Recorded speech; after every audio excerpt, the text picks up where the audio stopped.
Assalamualaikum warahmatullahi wabarakatuh. Hai, sahabat Zona Dialog. Ketemu lagi bareng aku, Lika Handayani, di podcast Zona Dialog. Ada kisah di setiap peristiwa. Hari-harinya podcast Zona Dialog ini nggak bosan-bosan ya mendatangkan tamu-tamu yang luar biasa. Daripada penasaran, mari kita perkenalan dengan Mas Ihsan. Boleh perkenalan Mas Ihsan? Halo, Assalamualaikum warahmatullahi wabarakatuh. Perkenalkan, saya Muhammad Ihsan. Saat ini diamanahkan sebagai Presidium Nasional FOSE. Kalau saya berasal dari Parepare, Sulawesi Selatan, tapi berkuliah di Makassar, Universitas Hasanuddin, dan alhamdulillah awal bulan lalu sudah menyelesaikan perkuliahan di Universitas Hasanuddin, jurusan akuntansi, angkatan 2020. Oke, angkatan tahun 2020 ya, betul. Mas Ihsan. Kemarin waktu di perkuliahan nih, kita membahas tentang perkuliahan aja ya.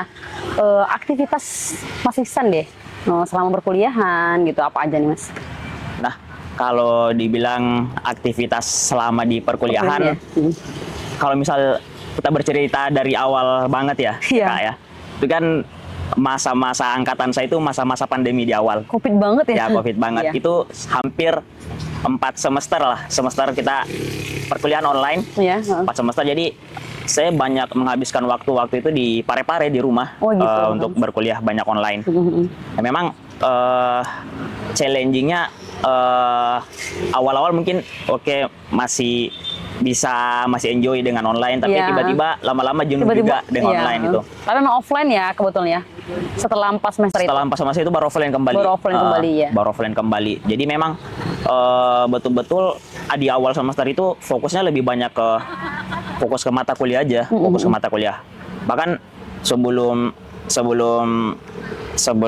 masuk perkuliahan memang saya biasa dikenalnya orang introvert ya. Oh, introvert ya. Banget. Tapi kelihatan sih bahkan Mas Ihsan ya kayak introvert banget. Tidak suka dengan organisasi dulunya. Dulunya gitu. Tapi tadi berawal dari mungkin karena online sempat jenuh dari kegiatan, akhirnya cari-cari kegiatan selain perkuliahan, karena memang kalau kita hanya kuliah saya rasa banyak waktu yang terbuang gitu. Iya, benar-benar. Akhirnya coba cari-cari organisasi lain, akhirnya waktu itu ketemulah organisasi 2 waktu itu yang saya join.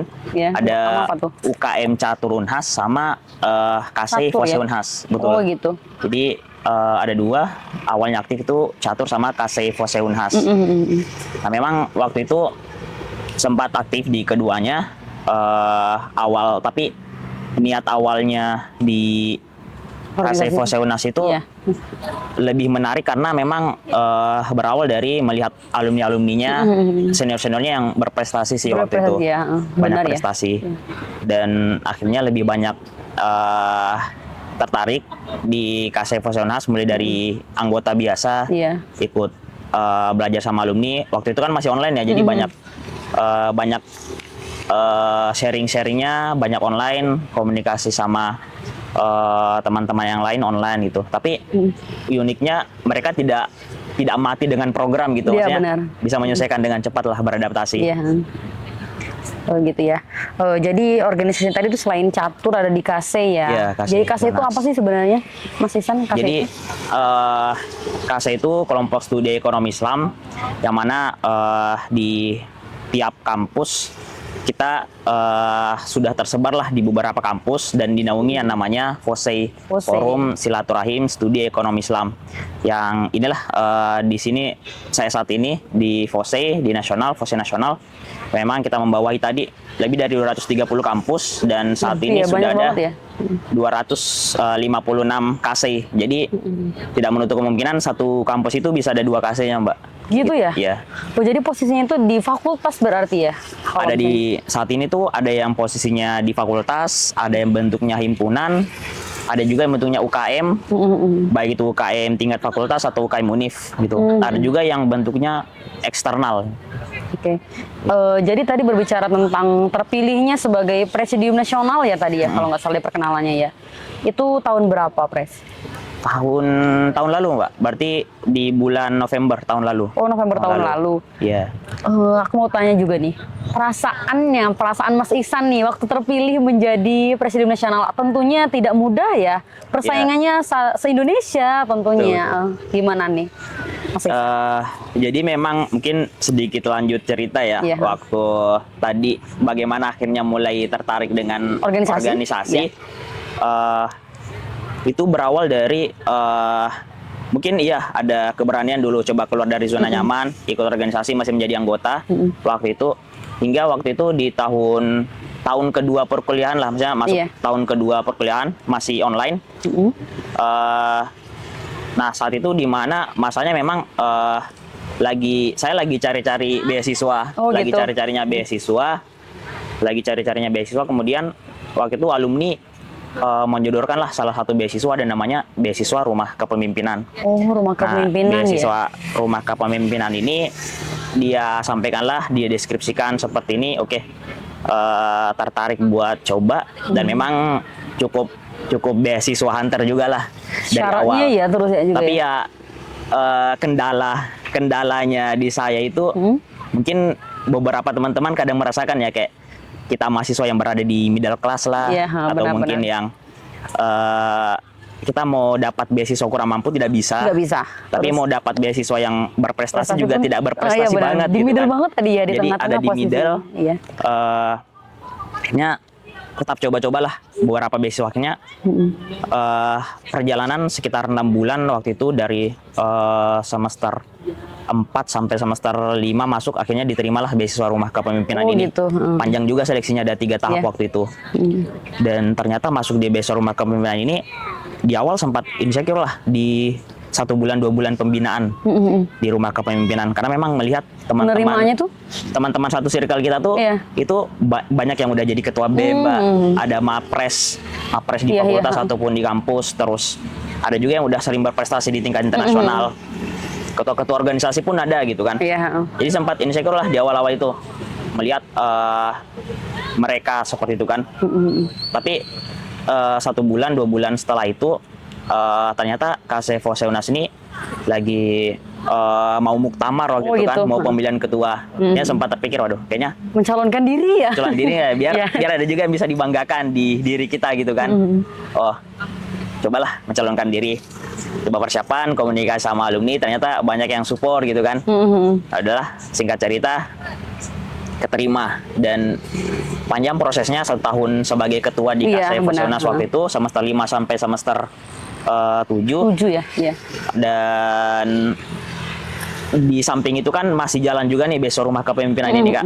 Itu berapa Jadi, lama tuh beasiswanya itu tadi? Beasiswanya 2 tahun. Oh, 2 tahun ya. 2 tahun, jadi dapat pembinaan juga buat kita bagaimana scale up pelatihan materi-materi tentang kepemimpinan, bagaimana memaksimalkan kepemimpinan tersebut. Akhirnya sambil belajar, sambil menerapkan juga di organisasi seperti itu kan. Singkat cerita, ternyata jadi pemimpin tuh bukan satu hal yang menakutkan Iya, banget gitu benar-benar. kan. Jadi Setelah dicoba ya. Setelah dicoba, memang ada challenging tersendiri, tapi justru lebih banyak insight yang saya dapat, bahkan karena mungkin fokusnya ke satu organisasi, akhirnya benefitnya lebih kerasa Iya, gitu, benar. perjuangannya lebih terasa. Akhirnya waktu itu udah dekat lah, setelah selesai amanah di KC sekitar 1 bulan, itu udah mau musyawarah nasional juga di Oh, FOSEI. langsung munas ya. Memang Munasnya di mana kemarin? munasnya kemarin di Jakarta, Oh, di Jakarta. Pondok Haji, ya, Oh, gitu. asrama haji. Jadi menjelang saat itu udah sedikit tertarik sebenarnya mau ke nasional. Ke nasional ya. Awalnya sempat ditawarkan sih di Bapernas regional dulu. tuh buat jadi koordinator regional dulu. Oh, korek dulu. Dari korek dulu, tapi waktu itu saya coba seminggu lah mungkin ya, refleksi milih korek atau Presnas ini kan, Capresnas. Oh, gitu. Beberapa saya riset, ternyata udah kurang lebih 7 tahun 8 tahun tidak ada lagi Presnas dari Sulawesi, Mbak, gitu kan. Udah ada Presnas dari Sulawesi. Kemudian saya juga mempertimbangkan kemauan orang tua buat tetap lulus tepat waktu, Iya. 8 semester, di Benar-benar mana pertimbangan ya antara posisinya organisasi. udah semester 7 waktu itu kan, Oh, 1 gitu. tahun lagi lah di sebagai mahasiswa. Iya. Jadi akhirnya saya coba putuskan, insya Allah mau maju Presnas gitu kan. Lihatnya waktu itu udah sekitar 70% 80% mau ke Presnas, tapi masih mikir-mikir finansial juga waktu Oh, itu. iya benar. Akhirnya waktu itu juga kebetulan memang lagi buka beasiswa ada beasiswa Pertamina Foundation namanya, Pak. Oh iya, foundation. Sobat Bumi Pertamina. Dan memang itu waktu itu udah jalan, udah sambil juga, udah sementara seleksi. Iya. Sempat berpikir, oh ini saya niatkan kalau misal saya terpilih di award di beasiswa Pertamina, Pertamina ya. mantap 100% saya mencalonkan Iya. presiden Langsung nasional. ya, ha? Ya. Waktu itu alhamdulillah ternyata 1 bulan, memang agak mepet juga, 1 bulan sebelum Munas keluar informasinya. Lolos. Alhamdulillah keterima beasiswa Pertamina. Oh gitu, alhamdulillah ya. Di memang Keren. awalnya Rumah Kepemimpinan ini tuh kan beasiswa, saya bilang lebih ke beasiswa pembinaan. Memang masih memperbolehkan kita menerima beasiswa lain. Yang lain ya, Ya, oh gitu. jadi beasiswa Pertamina ini yang support finansialnya lumayan, alhamdulillah mantap. Mencalonkan dirilah ke Presnas. Mulai komunikasi dengan beberapa alumni di regional. Iya. Sambutannya hangat lah karena baru ada lagi gitu kan. Iya. Dan coba diskusilah, transfer knowledge dengan Iya. beberapa Presnas sebelumnya. Oke. Berangkatlah waktu itu ke Munas juga waktu itu ya. Ke Munas dulu, kemarin kayak sempat bertabrakan sama agenda lain gitu. Ada agenda P2MW kami Expo di Bali. Waktu itu agak mepet-mepet lah persiapan waktu itu. Jadi berangkat sempat izin di hari terakhir KMI Expo. Iya. Di Bali waktu itu, terus buat berangkat duluan ke Jakarta. Diizinkan berangkat ke Jakarta buat musyawarah nasional. Jadi diikutilah sebelum Munas. Oh ternyata ada Suspimnas dulu, Kak. Iya, Suspimnas. Kursus Iya. kepemimpinan Iya, nasional. benar-benar. Buat para calon Presnas dan koordinator regional Iya, terpilih. benar-benar. Di situ selama 2 hari kita terima materi lebih tingkat atas lagi lah, udah Terkait tingkat kepemimpinan ya. udah tingkat tertinggi lah. Iya. Bahkan terkait dengan bagaimana kondisi ekonomi Islam, ekonomi syariah saat ini di Indonesia. Kita bahkan melihat siapa aja stakeholder yang saat ini. Jadi ada transfer value memang juga Iya, dengan benar. Presnas sebelumnya ke calon Presnas seperti itu. Jadi singkat, setelah mengikuti kursus kepemimpinan nasional, masuklah ke tahap musyawarah nasional gitu kan. Masuk ke Setelah Munas LPJ, ya? iya. Setelah LPJ pemilihan ketua, memang sempat waktu itu ada 6 calon lah ya, ada 6 calon dari regional Presnas. mana? Dari Waktu itu ada dari regional Jatim, Dorang, ya. kemudian regional Jateng, Undip 2 orang ya. Undip ya. Kemudian dari Sumatera 1, kemudian 1 dari Banten, dan saya dari Sulawesi. Iya. Jadi sempat memang jadi alurnya setelah kita mulai pemberkasan dulu kan. Jadi tahap administrasi dulu, cek semua. Iya, benar. Pemberkasan administrasi, alhamdulillah waktu itu udah lolos lah saya tahap administrasi. Kemudian kita ada fit and proper test. Oh, PT. gitu. Jadi, nah di situ yang cukup lama. Jadi dites dari segi keilmuan, Iya, benar. kepemimpinan, kerohanian atau keislaman gitu kan, sama kefosean. Iya. Jadi itu yang dites. Jadi ibaratnya tuh kita dites kita sendiri nih, Kak. Jadi terus semua peserta penuh forum itu Iya. ngelingkar. Jadi kita, di tengah posisinya ya. Kita Deg banget ya kalau nggak prepare memang mati ya. nguji mental juga waktu Benar, itu kan. benar. Apalagi hampir berapa jam ya itu? 7 jam, 8 jam total. Hampir satu mestinya di satu pos itu, salah pos keilmuan itu menghabiskan waktu 30 sampai 40 menit. Jadi Bener-bener total semua diselektif banget ya, selektif banget ya. 2 jam lebih lah. Panjang, apalagi keilmuan waktu itu. Keilmuan yang cukup menegangkan, masuk kepemimpinan, kefosean, dan kerohanian yang agak cukup adem lah mungkin. Iya. Nah, Karena melihat ya tentang jadi tapi cukup optimis lah waktu itu, karena melihat beberapa calon itu, saya termasuk yang cukup aktif waktu mengikuti juga Suspimnas, bahkan di ya? praseleksi juga terlihat saya yang paling niat. Ada salah satu juga kan ada bikin konten gitu kan, bikin konten gitu. di media sosial bagaimana FOSE ya? masa depan FOSE gitu kan. Dan salah satu yang reach-nya tinggi juga saya waktu itu. Jadi cukup optimis. Tapi memang pertimbangan forum mungkin ya panjang juga waktu itu, sampai lama juga dengar kabarnya untuk diputuskan, panjang pertimbangan forum. Akhirnya alhamdulillah terpilihlah waktu itu siang kayaknya menjelang asar waktu itu ya, ditetapkanlah 5 presidium nasional waktu itu, dan salah satunya saya.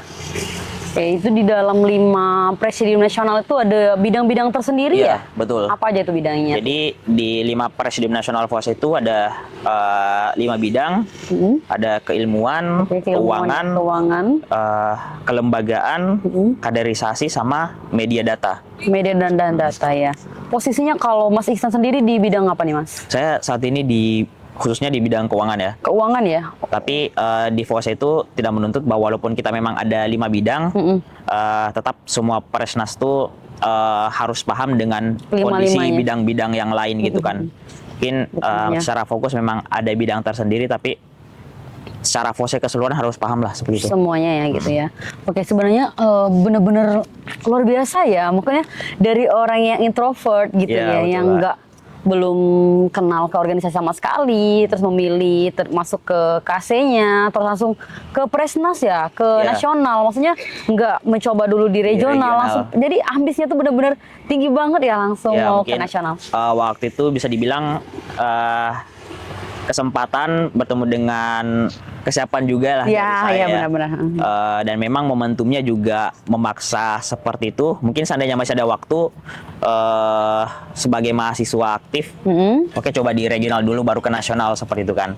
Oke. Tapi karena sisa 1 tahun, mending coba langsung ke nasional ya. Calon Presnas sekalian itu kan. Oke.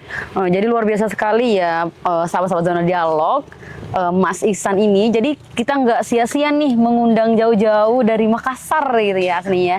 Tapi memang benar-benar perkuliahan itu bukan hanya sekedar kita mencari belajar ya, Pres ya, tapi lebih ke mencari jati diri kita sendiri. Apalagi laki-laki itu lebih dikenal dengan sosok kepemimpinannya. Maksudnya itu benar-benar dilihat laki-laki semua, meskipun semuanya itu bisa memimpin, tapi kan tidak semua orang tuh bisa menerapkan baik gaya kepemimpinannya gitu ya, Pres ya. Selain aktif berorganisasi, di samping itu ada kegiatan lain nggak? Maksudnya bekerja, sampingan atau yang lainnya? Kalau dulu masih mahasiswa ternyata itu aktif juga dalam kompetisi sih Mbak, waktu kalau sebagai mahasiswa. Jadi memang 3 hal yang difokusi waktu itu, bagaimana coba menjadi mahasiswa yang kalau kata orang bisa seimbang lah antara akademik, prestasi sama organisasi. Oke. Nah, memang menyeimbangkan ini juga agak berat juga sih kemarin di awal. Banget sih. Apalagi pas pandemi. Pas pandemi itu masih sulit, tapi justru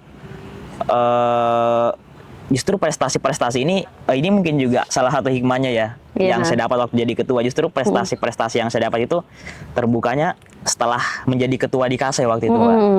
Setelah jadi ketua KASE, mencoba beberapa kompetisi, alhamdulillah ada hasil. Waktu itu di Temu Ilmiah Regional, justru menyabet langsung 2 juara 1 karya tulis ilmiah waktu itu sama Olimpiade Ekonomi Islam. Di luar itu juga ikut beberapa program Kemendikbud, sama salah satu mungkin yang lagi tren kemarin ya, PKM ya, PKM. Ya, saya waktu itu ikutnya PKM artikel ilmiah. Alhamdulillah dapat pendanaan. Kemudian tadi yang sempat bertabrakan sama Munas itu ada KMI Expo P2MW tentang kewirausahaan. Alhamdulillah sampai ke KMI Expo juga waktu itu. Jadi memang kalau sibukan waktu semasa kuliah lebih ke sana, organisasi, mulai dari KASE sampai ke nasional, kemudian prestasi juga, bagaimana coba meningkatkan value lah. Iya, benar-benar. Bukan hanya, karena kadang orang ya organisatoris itu ya, terkenalnya mungkin sukanya koar-koar atau bagaimana aktivis gitu kan. Tapi kita coba menyimbangkan itu semua, biar alhamdulillah di mata dosen juga mungkin ya, di mata dosen kita juga cukup baik gitu. Jadi alhamdulillah cukup bersyukur dengan beberapa pencapaian saat ini. Kemudian alhamdulillah tadi bisa juga lulus tepat waktu kan. Iya. Di kemarin lulusnya di akhir-akhir semester 8 lah, bulan 6. Kemudian tapi wisudanya di bulan awal bulan lalu, bulan September. Nah, paling setelah bulan September ini, setelah wisuda, kesibukan yang saat ini selain Presidium Nasional, mungkin tinggal sekitar 20 harian lagi ya menjelang musyawarah nasional ya. Tahun ini saya sambil riset-riset lah potensi-potensi, dan memang rencananya saya ke bidang entrepreneur ke depannya. Karirnya mau coba merintis. Kemarin udah coba buka komunikasi dengan beberapa alumni, alumni FOSEI, alumni di salah satunya juga di rumah kepemimpinan juga. Jadi cari-cari alumni yang kemungkinan bisa menjadi tempat saya belajar selanjutnya lah terkait dengan bisnis. Ke bisnis rencananya ya? Ke sana sih Mbak. Kalau dari Mas Ihsan itu nggak ada niat untuk ke akademisi ya? Maksudnya potensi secara akademisinya tuh udah luar biasa banget ya. Jadi biasanya orang-orang organisator itu kita tuh mempunyai pilihan ya. Nggak semuanya bisa kita berjalan dengan baik gitu. Baik secara pendidikan, akademisinya, organisasi gitu ya. Tapi kali ini Mas Ihsan luar biasa sekali ya, salah satu zona dialog. Boleh nih Mas, aku mau kasih challenge-nya. Mas Ihsan boleh kasih kata-kata motivasi ke sahabat-sahabat zona dialog, bagaimana sih sebenarnya mahasiswa itu ambil peran di dalam dunia perkuliahan, bahwasanya bukan cuma sekadar belajar. Silakan Mas. Oke, mungkin buat teman-teman semua yang mungkin saat ini masih menjadi mahasiswa aktif ya, pesan saya ya mungkin ini juga sering disampaikan beberapa senior-senior saya sebelumnya, bahwa menjadi mahasiswa itu waktunya cukup singkat, bakal sangat rugi rasanya kalau misal kita tidak memanfaatkan waktu itu dengan sebaik mungkin di masa mahasiswa, karena ini bisa dibilang masa-masa transisi lah, bagaimana nanti kita ke depannya seperti itu. Apa yang kita bangun di kampus, relasi yang kita bangun di kampus, itu semua juga yang akan berpengaruh ke depannya di pasca kampus kemudian. Jadi pesan saya satu, yaitu berani ambil risiko, berani memperluas zona nyamannya, berani mengambil peluang baru. Mungkin teman-teman yang saat ini lebih aktif ke akademik tidak salah, tapi coba peluang-peluang baru lagi gitu. Mungkin teman-teman yang saat ini aktif di akademik sama organisasi, coba lagi peluang-peluang yang baru gitu kan. Jadi memang masa-masanya mahasiswa bisa kita explore lah gitu, dan cari titik terbaiknya di mana yang menjadi karena memang kadang masih dilema itu. Saya juga kadang merasakan bahwa kalau dibilang tadi ke akademik ya, memang sempat di awal pertengahan kuliahan itu sempat mau orang nanya ke akademik, kayaknya mau lanjut S2 gitu kan. Tapi explore lebih lanjut, ketemu dengan berbagai macam orang juga. Jadi ilmu tidak hanya diterima di kelas, ketemu dengan beberapa tokoh, alumni, insight-nya gitu kan. Dapatlah akhirnya memutuskan juga di titik akhir ini, memutuskan arah pasca kampusnya ke entrepreneur gitu kan. Jadi explore lah sedalam-dalamnya seperti itu. Waktu mahasiswa memang waktunya kita mengeksplor. Kalau misal ada orang yang bilang targetnya di umur sekian kita harus sudah segini, umur sekian udah mencapai pencapaian seperti ini, itu tidak perlu dirisaukan gitu. Fokus ke diri kita masing-masing, tingkatkan value dan kompetensi kita masing-masing. Mungkin itu Mbak. Oke, baik, luar biasa sekali ya sahabat-sahabat zona dialog. Jadi itu kata-kata motivasi nih dari Mas Ihsan. Jadi untuk kita membalancekan antara akademisi, organisasi itu memang ada tips dan triksnya tersendiri ya gitu ya.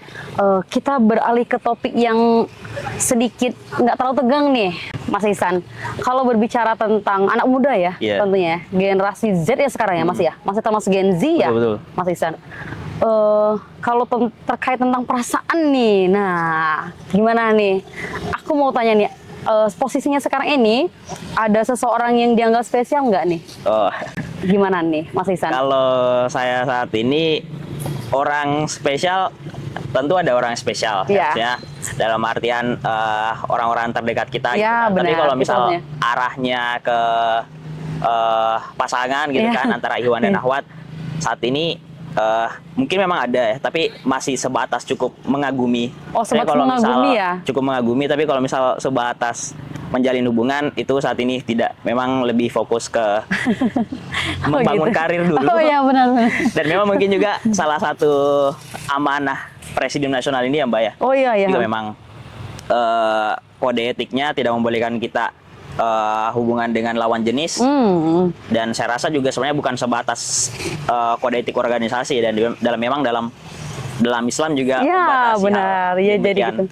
Jadi alasannya Memang wajarnya seorang remaja role mungkin model, manusia ya. iya, iya. Jadi memang mungkin dengan lawan jenis, oke, mungkin ada perasaan, itu hal Pasti. yang wajar menurut Iya, saya. Tapi kalau saya gitu cukup mengagumi, untuk menjalin hubungan saat ini tidak dulu. Tidak dulu, oke.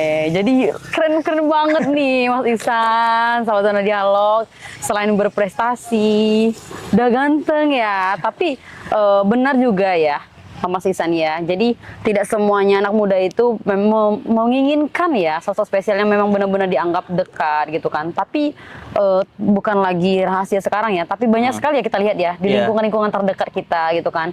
Banyak seseorang itu menganggap hubungan spesial ini memang benar-benar dekat. Mereka beranggapan ini tuh support gitu ya. Tapi alhamdulillah ya, Mas Ihsan masih tetap bertahan gitu kan di antara gempuran-gempuran Gen Z yang sekarang ini Iya. ya.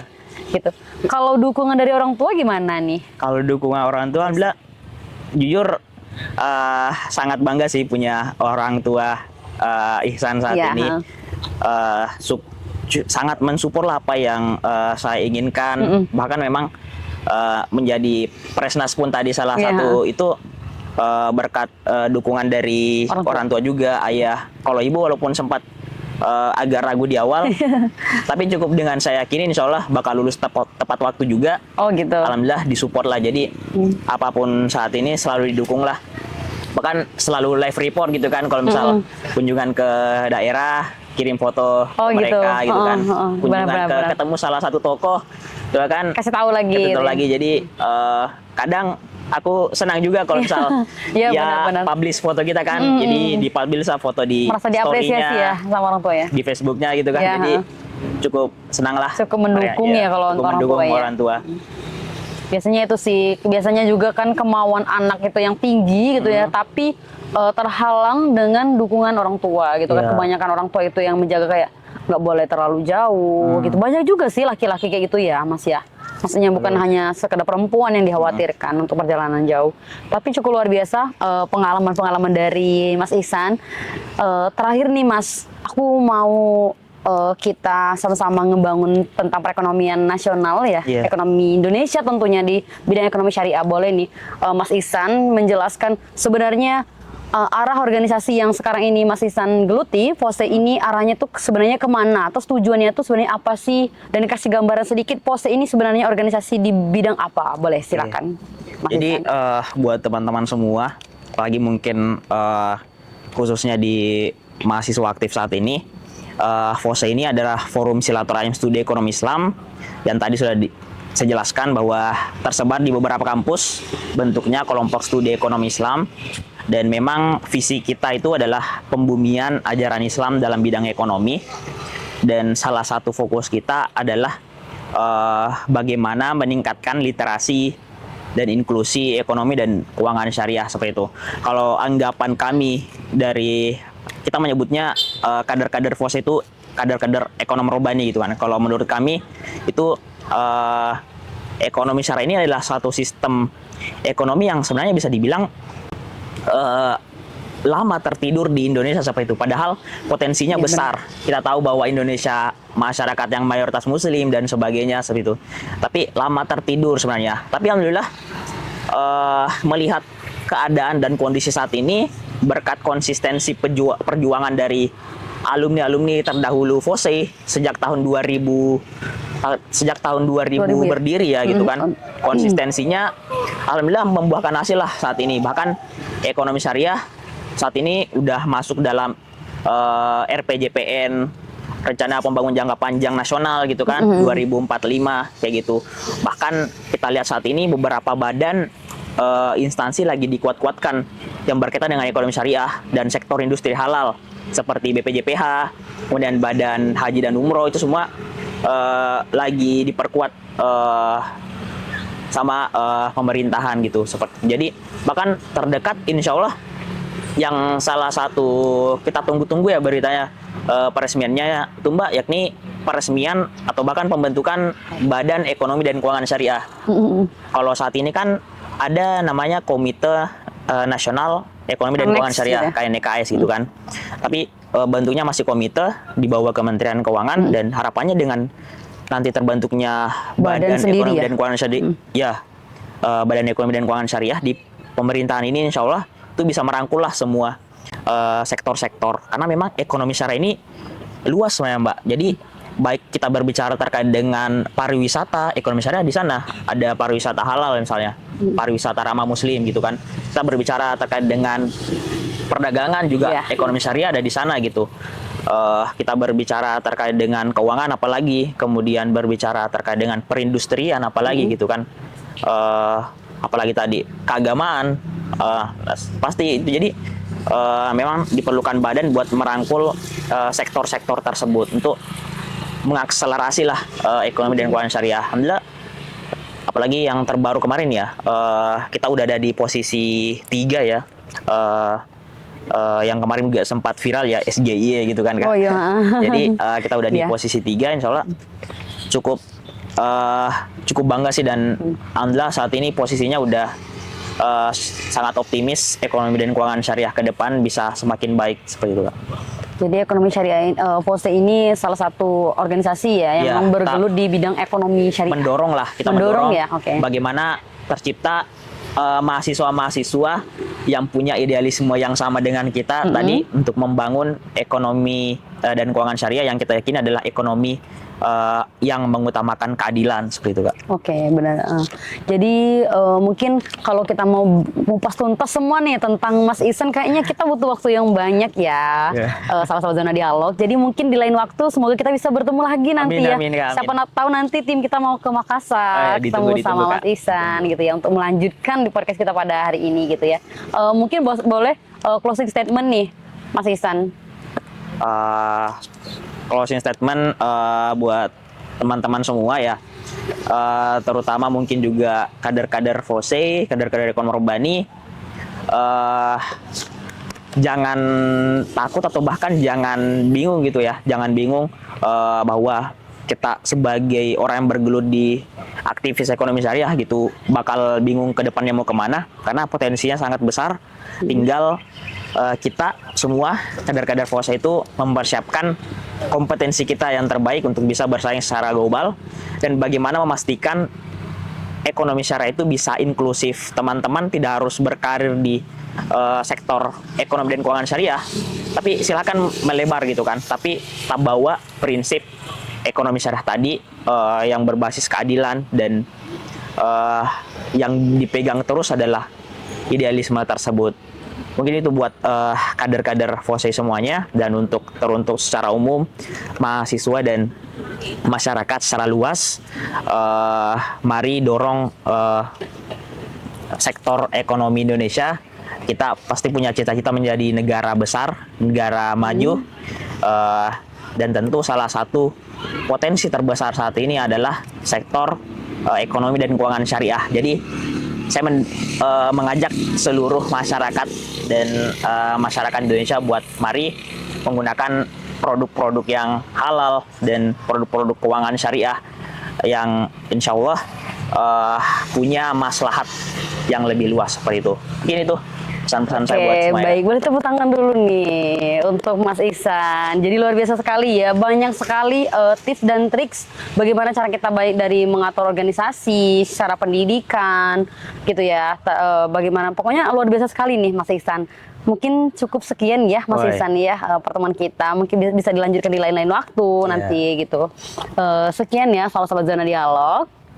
Saya akhiri. Wassalamualaikum warahmatullahi wabarakatuh. Waalaikumsalam warahmatullahi wabarakatuh. Mas, bentar Mas. Coba kita bilang gini ya, Pes ya. Jangan lupa like, komen. Tapi aku tadi pengen bilang gini, Ekonom Robani. Gitu. Coba kita bilang itu dulu ya. Pres bilang Ekonom Robani, kita bilang bisa-bisa baru takbir gitu. Kayak kita biasanya. Oke. Boleh, Pres. Belum dijeda kan maksudnya? Boleh, Pres. Jadi Ekonom Robani. Iya, Ekonom Robani bisa. Ekonom Robani bisa. Ekonom Robani bisa. Takbir. Allahu Akbar. Kita bilang jangan lupa like, comment, dan subscribe. Baru-baru ya. 1, 2, 3. Jangan lupa like, comment, dan subscribe. See you. See you. Mas Usep, tolong foto, Mas.